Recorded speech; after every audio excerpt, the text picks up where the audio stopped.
Yeah! Woohoo! Woohoo indeed. Hello there, everybody. Welcome to the People's Pre-Fight Show, and dare I say, maybe the People's Post-Fight Show? I mean, we're only talking about one fight, but the fight we've been looking forward to all year long, the best fight on the books in 2025, ended in devastating fashion.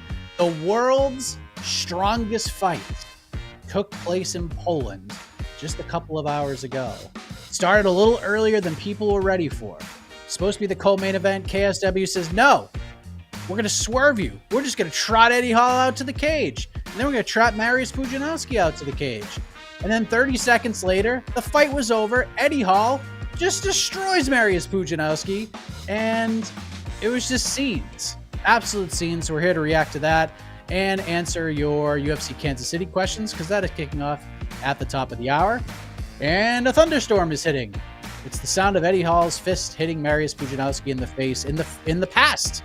But I am Mike Heck, and joining me, the baddest stash in all of MMA, the chair swinging fool himself, the one and only Casey Leydon. Let's do one more. Let's go. 3 spins. It's Three freak show spins. fights. Freak show fights. Ooh. So maybe I missed. So I didn't watch all of the preview show yesterday. Is that a new ding under the right eye? Yeah, I had some. Did you spar John Jones? No. No, he's ducking me. Chickens don't spar. Chickens don't spar. We know this. No, I just took some. Let me see. I I blocked a few punches from my face today. So I got a little shiner here. No stitches, just some liquid bandage and stuff. But yeah. It turns out MMA is a young man's game. So. Well, I mean, Mariusz Pudzianowski was 48, and so technically your point proves true, because Eddie Hall hit him once, and pretty much the fight was over shortly thereafter. Yeah. That was what that was. It was the best, and I'll just say this, and I hope the world agrees with me. And if not, you're just taking yourself too seriously. Don Davis needs to get on the phone with Martin Lewandowski immediately and book Francis Ngannou versus Eddie Hall.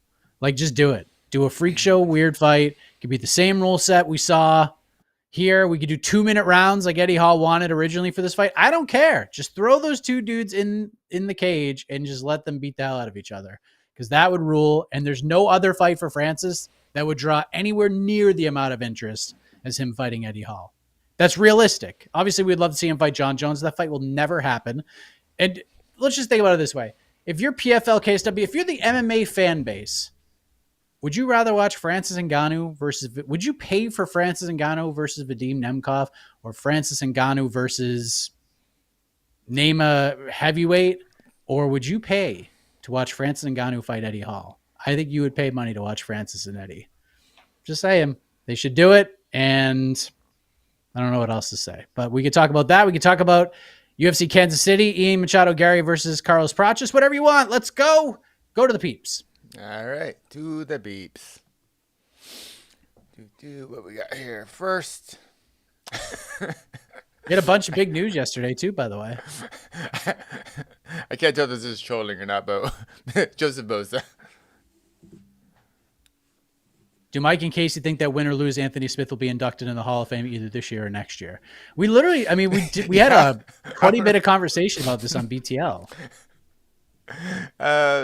We love Anthony Smith, but no, I don't. Why? I've thought about this. I still stand by it that I'm not ruling him out, but it will not be this year or next year. It's just it's like 5 years down the road, if that. Honestly, like it's gonna be a minute. If he gets in, it's gonna be a long ways away. Wait, it's because he was doing color commentary for like 3 straight years or something. Yeah, I mean, Anthony Smith's, I think, best attribute is the fact that when we let him speak, and he was just a fighter that he could really speak well for himself, and he really made us feel what it feels like to be him, to be that fighter. And I think that was his main connection he had. Not really his fights itself or his career, but like when he talks, it feels very open and honest. And that's what we want to see from fighters. You know, we just want to we want to know what it feels like to win. We want to know what it feels like to lose. We want to know what it feels like to go through the whole journey to get to those 15 minutes in the cage. And I felt Anthony Smith did a great job of that, being authentic to himself. And has fans, you know, as real as it gets. That's why I think we have an affinity for Anthony Smith. Not necessarily his accolades, but just because he was someone who put it out there in the cage and put it out there, I guess, emotionally in his pre and post fight interviews. And I think that's been the best part of Anthony Smith. Yeah, this freaking guy, man. He is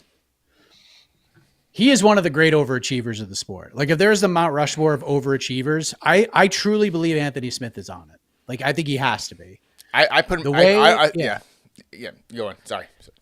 He was in the UFC. Like he did the Strikeforce thing. Ended up in the UFC. Had one fight against Antonio Nato, I believe it was. Mm-hmm. Got knee barred. In like a minute and a half. Mm-hmm. Yeah, it was real quick. Yeah. And then he goes to then he bounces onto the regional scene. Fights for Victory FC. And loses to Josh Neer. Loses to Josh Neer. And then he just goes on this run. He goes to Bellator, wins a couple of fights. I interviewed him for the first time in 2015. It was after the second Tim Williams win when he knocked Tim Williams out in 60 seconds with a knee. And he was getting ready to fight for either Victory or RFA. I'm not really sure. I think it was before the Josh Neer rematch. But I interviewed him before the RFA fight, won that in like 3 minutes against Brock Jardine. Then he fought Neer again and just obliterated him. Josh Neer, the former UFC lightweight. The dentist. He lost to a lightweight. And he somehow still made it back to the UFC. It's insane. Yeah. Went on an incredible run. And then he gets in, and I remember interviewing him before his return. Mm-hmm. I believe it was on that Pittsburgh Fight Night card in 2016. Wasn't the most thrilling win, but for him, it was just getting a win, getting that first UFC win. And then just look at what he's done since then. Loses his next fight. Then he gets 3 straight finishes, including the Hector Lombard fight. I truly believe the Hector Lombard fight is the one that really put him on the map because he was talking so much shit during that fight. Because Hector was like, I don't even know who this guy is. And he just kept running his mouth to Hector. And then he went out and finished him, which was amazing. And then he got Thiago Santos when Thiago Santos was fun and exciting. And then he kind of got in a weird place because he knocked out Rashad Evans and then knocked out Shogun a couple of fights later. And then it was the Volkan Ozdemir.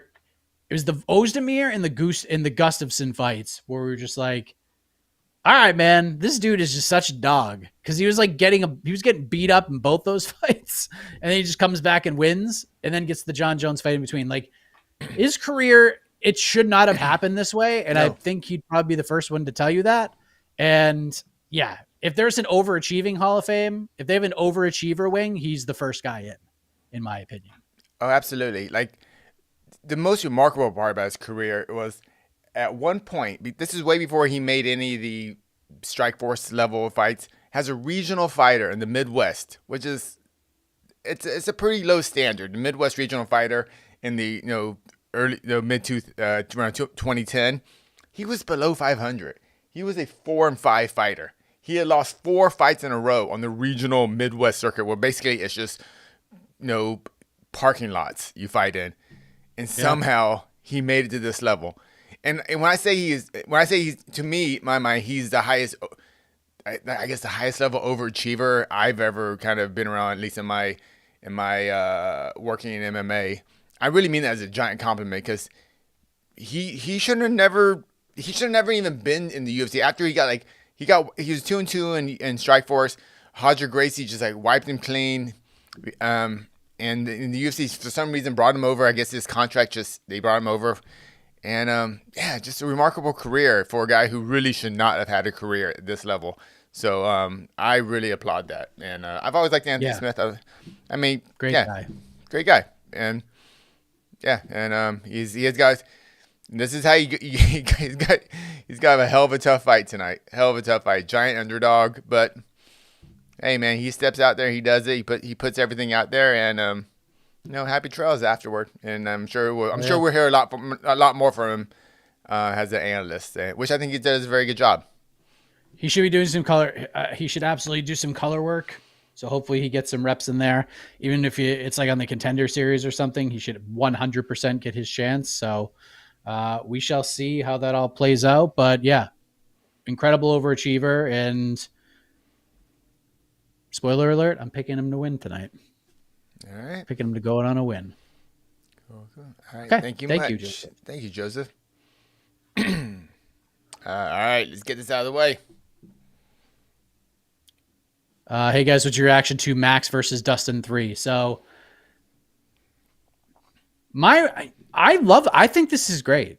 Like, I honestly do think this is great because you have to be, I know a lot of people are shitting on this, and I guess I understand some of the reasons why, but to me, this is just a perfect send-off for Dustin Poirier. One, because he deserves it. Two, because he is a star. Like, he is a legitimate, he's a star for the UFC. And I know it's not the same as a star in 2016, but he is a guy who does views. People care about him. People watch his stuff. They like to hear from him. He's a fascinating guy, and he will be one of those fighters that when he does actually retire, we will miss him when he's gone. You could not book him against Justin Gaethje. You could not book him against Ilia Topuria. You certainly could not give this man another title fight. Max Holloway is perfect because, yes, they fought twice. First fight was what it was. Second fight was All-time an classic. incredible fight. Classic. It's an under-the-radar classic because of what preceded it, Israel Adesanya versus Kelvin Gastelum. But that fight was awesome. And Max Holloway is not currently in the title picture. Like, he is not in the championship conversation right now. You cannot throw Dustin Poirier in his final fight in there with a guy that is a contender right now, because if he wins, not only do you lose Dustin Poirier, you lose the contender at the same time. So to me, I think this is great. It's a perfect send-off for Dustin Poirier. Gets to do it in New Orleans. The ovation he's going to get, the scenes it's going to be just a Dustin Poirier appreciation party, and Max Holloway is going to be along for the ride. The build will not be fake or phony. It will just be a fun, respectful thing. Mm-hmm. That fight alone will sell itself, and the best division in the sport can have two of the most fun fighters currently in its division beat the shit out of each other for as long as it lasts. Fight's going to end, win or lose. Dustin Poirier is going to lay his gloves down. He's going to get a big standing ovation, and it will not disrupt anything the UFC is trying to do at 155 right now when it comes to the title. And if Max wins, he is now in the title picture. And if he loses, he wasn't in the title picture to begin with. So I don't understand why people are dumping on this. Is there a part of people that's just like, okay, this is great, but where's our International Fight Week main event? Totally understand that. Like, I totally get that reaction to it, but I don't know, man. Like, it's just a fun fight. And this is the fight the UFC wants. Dustin's cool with it. Max is cool with it. I think it's great. I just don't think you could have gone any other direction realistically with how this lightweight division looks right now, because Justin Gaethje could fight for a belt right now and it would be totally fine in a lot of people's eyes. So yeah, I like it. What do you think? Wait. Only thing I beg to differ about, you said Max Holloway isn't part of the title picture right now? What? Not currently. Why would he be in the title picture right now? Well, we have him ranked at number 4. I mean, it's because he beat Justin Gaethje, but then he just got lumped up bad by Ilia Topuria at 45. I know that, but still, Max Holloway. I will say this: unless a tornado blows over the houses of every other top 10 guy at lightweight, Max Holloway is not an option currently for Islam Makhachev. The UFC will not book Islam Makhachev versus Max Holloway. There is sub-zero chance they would ever even have that on their board right now. If he beats Dustin Poirier, Now we can reopen that conversation. But right this moment, Max Holloway is not considered a top 5 choice to fight for the lightweight title. Oh, well, if that's the UFC's decision, the only thing that was holding Holloway back is the fact that he has a red L in his last fight, even though it wasn't the weight class. But for me, I always thought Max was right there. But that's beside the point. That's more of a Holloway thing. On the Poirier thing, yeah, it's a great fight. It's awesome. It's awesome. Yeah. Why are people complaining? I didn't really scan. I saw the fight. Like, oh, okay, cool. I don't mind the trilogy. I like trilogies. And the first fight was first fight was so freaking long ago. It doesn't even count for anything. The second fight was an all-time classic. Max's first UFC fight. It was Max's UFC debut. Yeah, and it was at 45. It was they're fighting at a new weight class. You know, so yeah. I mean, and the first fight was freaking amazing. Yeah, Max Holloway's first UFC opponent is Dustin Poirier, and Dustin Poirier's last UFC opponent will be Max Holloway. Like it's writes itself. And I like the fight because they said if Max wins, I think Max is in line for a title depending on what the UFC wants to do. He's in the mix. He's certainly in the mix. If he wins, if he got a title shot after a Poirier victory, you would be like, okay, that makes sense. Right? Sure. If they gave him a lightweight title fight after he knocked out Justin Gaethje, you would have been okay with that. Okay. But he said he made his choice and was like, I'm going back down to fight Ilya. Mm-hmm. So that was the choice he made. He gave up. He said, all right, I'm out of the lightweight running right now. I want Ilya. That's the fight I want. So he took himself out of the equation, loses to Ilya, and then he's like, okay, I'm not cutting weight anymore. Now I'm moving up. So now he's officially a lightweight. The Gaethje thing was like a cup of coffee, UFC 300 BMF title fight, dream fight with Justin Gaethje, but it was never like a permanent move, even though people were like, dude, you could fight Islam right now. And it would like, people would be okay with it. He was so red hot after that knockout. And he was just like, nah, dude, I'm going to go fight Ilya. That's my choice. So yeah, if he beats Poirier, sure. We could talk about him in the title race, but that's why I like this fight, because if the UFC's looking at their war room wall right now, and they're like, who's Islam going to fight? How are we doing this lightweight title fight right now? Max is not an option currently, but yeah, I think it's great. So what? It's having fun. It's just a fun fight. It's a send-off fight. It's a damn good one. What's the alternative that people wanted? Was it just Gaethje? I think so. But if they weren't happy with this, well, if they couldn't do the Gaethje fight, this is like 1A and 1B. I mean, I would rather see the Gaethje fight, but this is easily like 1A, 1B.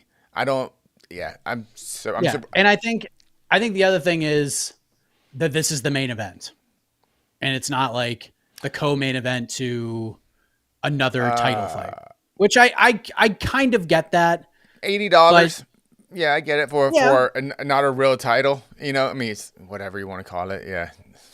But I mean, one of the best pay-per-views we got 2 years ago was headlined by the BMF title. Dustin Poirier versus Justin Gaethje 2. We got the Derek Lewis knockout. We got all sorts of crazy fun shit on that card. Like, it's all right, man. Now, if International Fight Week, we get nada on that, we get a bunch of poo-poo, I get it. But for the sake of Dustin, there's no way that Dustin wasn't going to main event this card. And this is the only way you could really do it. So, yeah. All right. Thank you, RS40. Couple more super chats. I love this is 20 DKKs. I'm not even sure what that is, but how far do you think Eddie Hall could throw you? Pretty gosh darn far, man.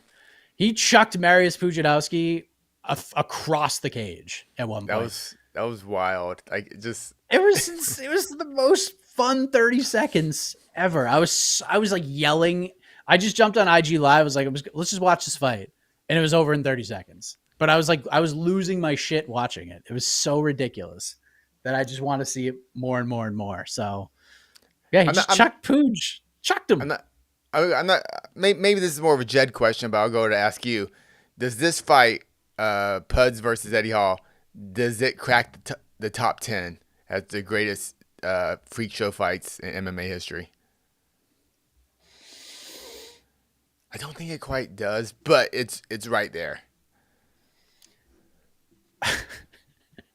you know, you know what's such a great question. If if they like went to war, if this is like a competitive fight and it was like two, like they just both hurt each other in the first round and we went to round two and we got a bunch of exhausted, tired heavyweights, then 100% it would have been. Yeah. And I think a little too honestly, one-sided. Yeah. yeah, and I think if Puig like went out there and just beat up Eddie Hall, like because he has the MMA experience and Eddie doesn't, I think we could be like, okay, you sold us wolf tickets. Like I was still into it. Cool. This is what we expected.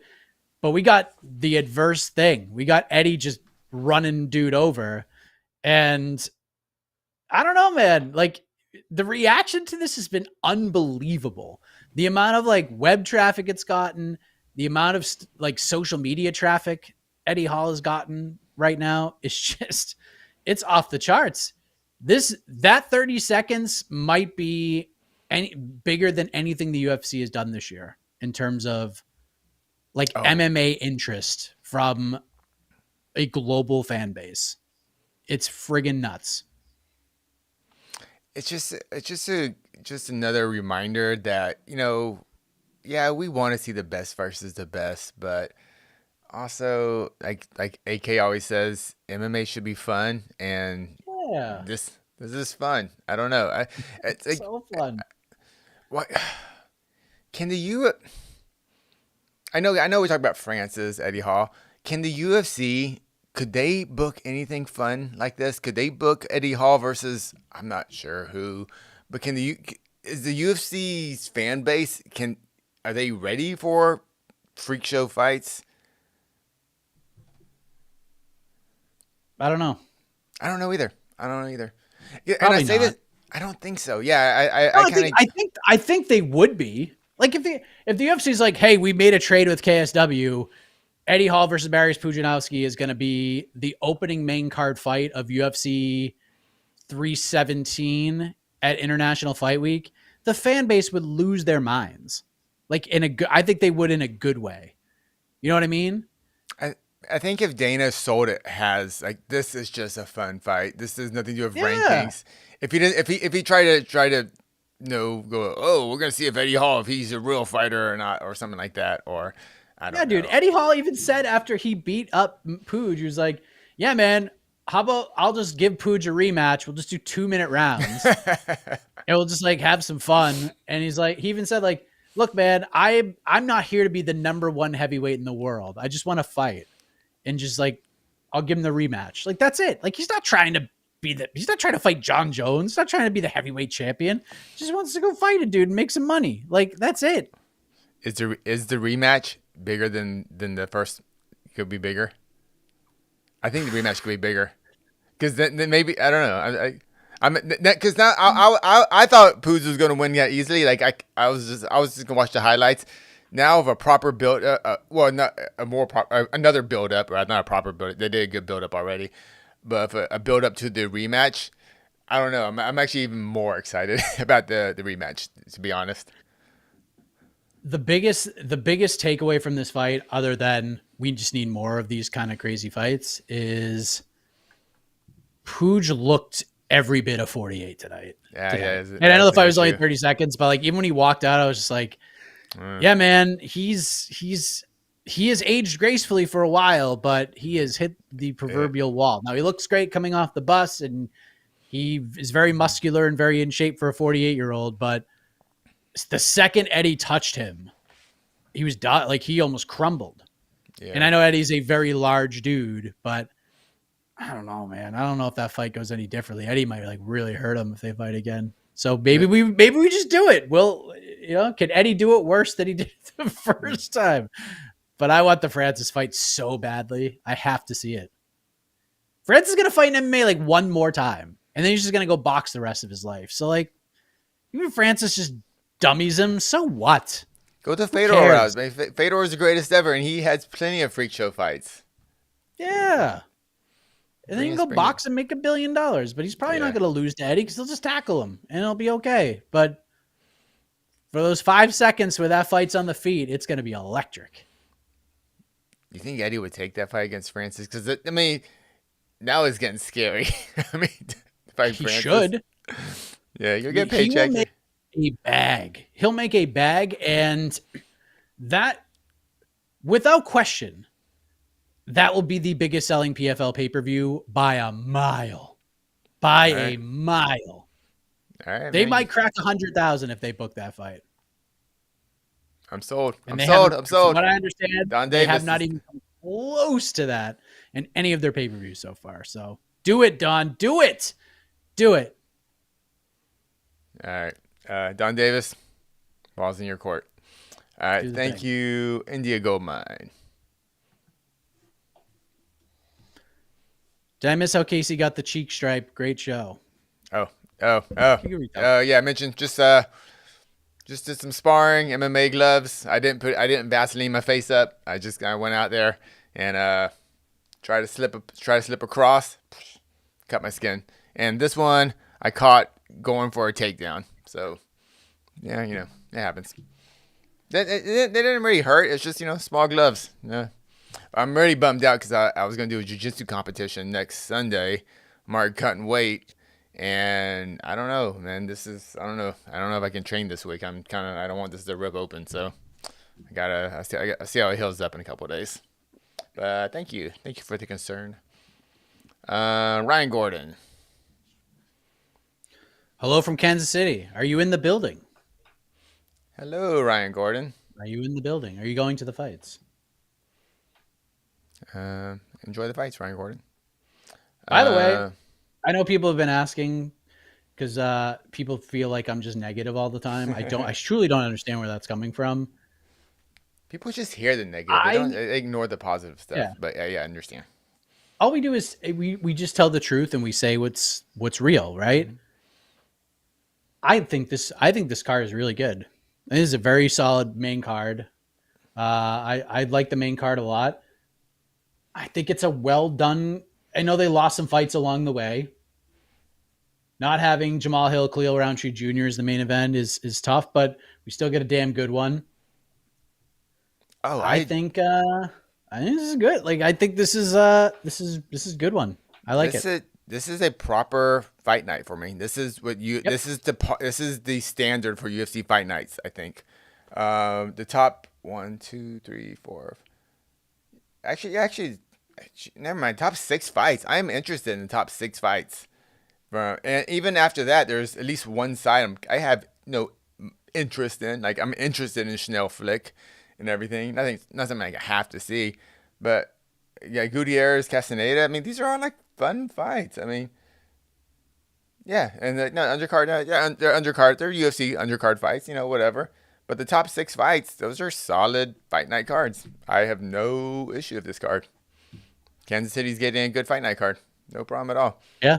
And apparently London's getting a damn good fight card too. I guess we're doing this, so I haven't been able to watch much. But the Eubank Conor Benn fight apparently is like a all-time classic.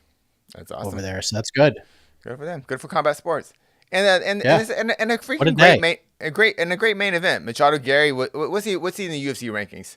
Is he top 5 or number 6 or something? Let me see. He's got to be right up there. He is number 7. Number 7. Okay, so number 7. That's number 7 and a high level prospect like Prates that a lot of people are picking. Yep. If Prates wins, all of a sudden he's right there. This is an awesome card. I have no issue with it. Yeah, welterweights can be very busy over the next couple of months. We got this fight, obviously. We got the title fight, Bilal Muhammad versus Jack Della Maddalena, and amongst the big announcements yesterday, UFC Atlanta has a main event. It is Joaquin Buckley versus Kamaru Usman. So there you go. That's a big fight too. I think we've been kind of calling for that fight for a little bit. Usman Buckley. I think we've been kind of saying this fight that makes sense. I think we kind of, especially how the division's been booked right now. You kind of have to do it. The only guy who really had a shot at getting it was maybe Brady. But I'd be kind of going backwards for Brady at this point. Yeah. Yeah, Usman's still a pretty big name though. But it's still backwards even though it's a big name. Yeah. I mean, I think Usman versus Buckley is a terrific fight for all 3 parties: the promotion, Usman and Buckley. And that to me makes a great fight when it benefits everyone. And like Buckley wins, obviously we have a contender. Usman wins, he's back. And for the UFC, if either guy wins, it makes sense in divisional rankings. They just kind of opened the show. Love the trio of commentators. We got Brendan Fitzgerald, shout out New England. We got Paul Felder and Laura Sanko. New black belt, Laura Sanko. Yes, I love Felder and Sanko. I love them as the color commentators. I think that's a great combo. That is a great combo. Yeah. And just an awesome Laura Sanko getting big fight night cards. Has she been in the booth for pay-per-view yet? Not pay-per-view. Yeah, she was in the booth for the Strickland Adesanya card. Oh, awesome. Hey, good job UFC. Good job, Laura Sanko, and congratulations on your black belt, Laura Sanko. That is awesome. And actually, I'd love to get a chance at some point. Me and Laura Sanko, let's hit the mats. Let's get some rounds in. I want to test your black belt, you little atom weight. I was at her debut fight. I was at her debut fight in Invicta too. So I feel like we have years. All right. What do we got here? Oh, let's do this one. Question from Mikey Casey: what is the most under the radar fight on this Kansas City card? What do you think? Oh boy. I'm interested in seeing. It's not really the fight itself, but I want to see more of Jacqueline. How do you say her name? Amor. I don't know. I say her last name. Amarin. I'm just interested in her as a jiu-jitsu kind of specialist who's getting better. As far as the actual matchups, for me, Alascara versus Muniz. That's one kind of I think is is Muniz coming off 2 losses in a row or 1? Oh no, he's coming off a win. Okay. Oh, but he had the 2 bad losses. And then it's kind of a iffy. Yeah, it was a very iffy win. Yeah, I mean he probably won. I barely. He didn't look like the Muniz that we thought. Like, oh man, maybe this guy's on his way to a title run. So maybe I like that fight.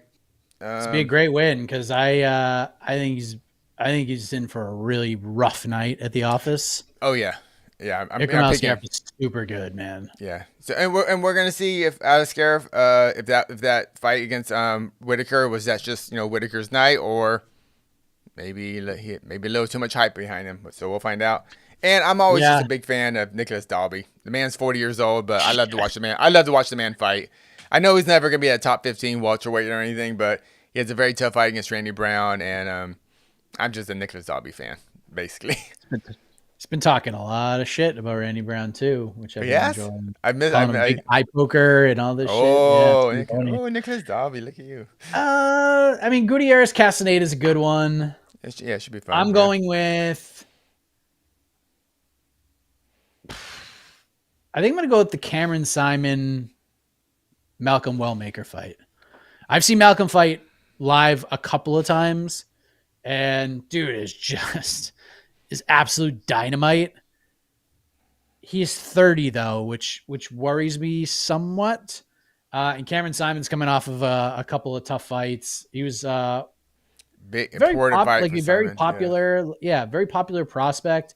Lost to Christian Rodriguez, and then he got dummied up pretty bad by Peyton Talbot. That was the fight that kind of opened up everybody's eyes about Peyton. They're like, oh shit, this guy's like real good because he just beat the hell out of a really good fighter. So yeah, Cameron Simon. Oh, we're getting into it. We got women's bantamweight action kicking us off. Chelsea Chandler action going, right? Both made weight. Spectacular stuff. I was getting messed up. Chelsea Chandler is the fighter, and Chelsea Handler, is that the comedian? Isn't there a comedian named Chelsea Handler? I don't know. I gotta Google that. But Cameron Simon, only 24. That would suck if he loses 3 in a row. Yeah, only 24. So Chandler's got Marab in the corner. Oh, nice. I think she must be training at what gym? Syndicate. Syndicate, yes. Yeah. All right. I guess. Any more super chats or? No more. Let me see. No more super chats. But someone threw this one out there. I just want to get your opinion on it. This is if Holloway wins. Oh, Holloway versus Paddy Pimblett if Holloway wins for number 1 contender. I know we're a little jumping ahead of ourselves, but I don't know. I don't hate it, man. It did not make this. These words did not make sense a few months ago, but now I'm looking at it like, oh, you never know. It just like Holloway would probably have to win real quick and emphatically, and need to turn around relatively quick. Yeah, timeline. Paddy wants to fight in October in Abu Dhabi, so if he's willing to do that, I'm down. If Charles gets a title shot, you could certainly do that. All right. But then it's kind of like, does Paddy get credit for that? Because it's like he beat he beat Tony Ferguson, and then he beat Bobby Green, and then he beat Michael Chandler, and now he beat a featherweight. Like, is he going to get credit for a Max Holloway win? He ain't beat a featherweight. That means he would beat a guy that knocked out Justin Gaethje and then retired on a victory, Dustin Poirier. I like it. So, well played. And real quick before we go to our predictions, Lazy Bed. EKC sparring Luis Franciscinelli as he preps for his upcoming LFA bout. Are you and Luis? I do not spar with Luis. That man is made of steel. He is like 6'7", and when he throws the slightest knee, it is so scary. Luis is so scary to spar with. Even like just slightest touch. I'll grapple with him. I'll wrestle with him.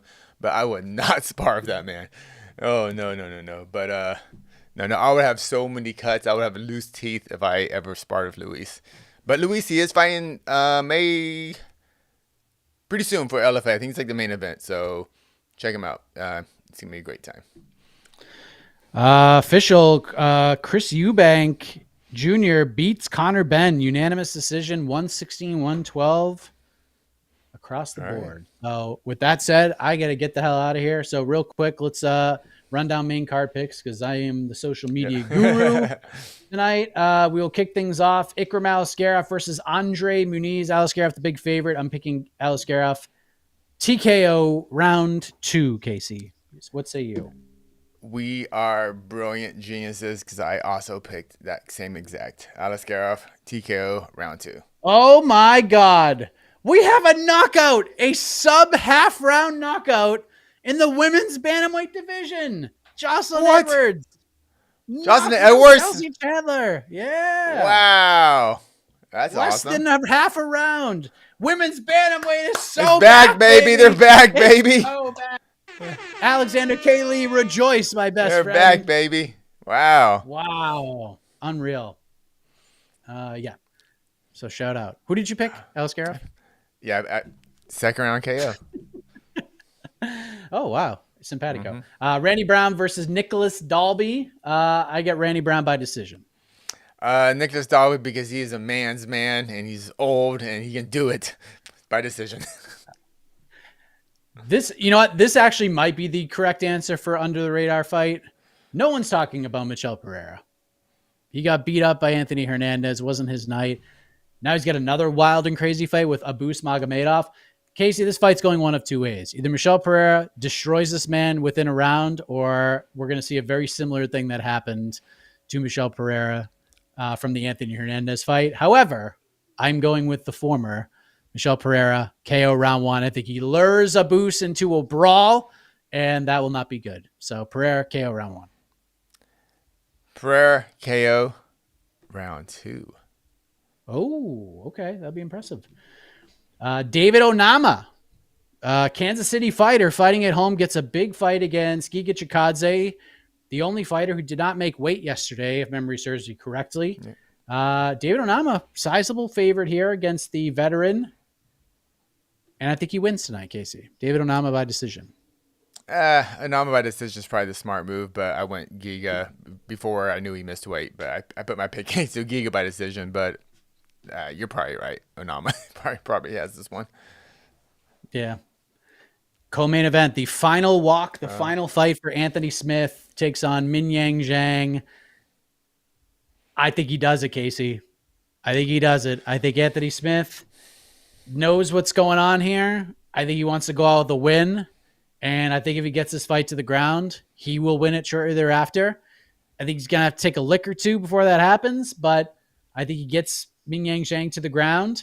Zhang, young man, making his way up the ranks. This is just a redonkulous step up in competition for him. Even though he's very good, I think this is terrific matchmaking. Anthony Smith submission round 1. Tears in our eyes. Big moment. Lays the gloves down. Anthony Smith submission round 1. But I have no confidence in this selection. The Mountain Tiger KO round 1. Yeah, that's probably more likely.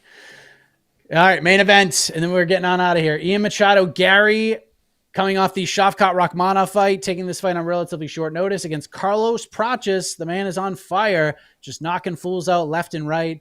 Big opportunity for Carlos Prates. I'll let you go first here. Who you got?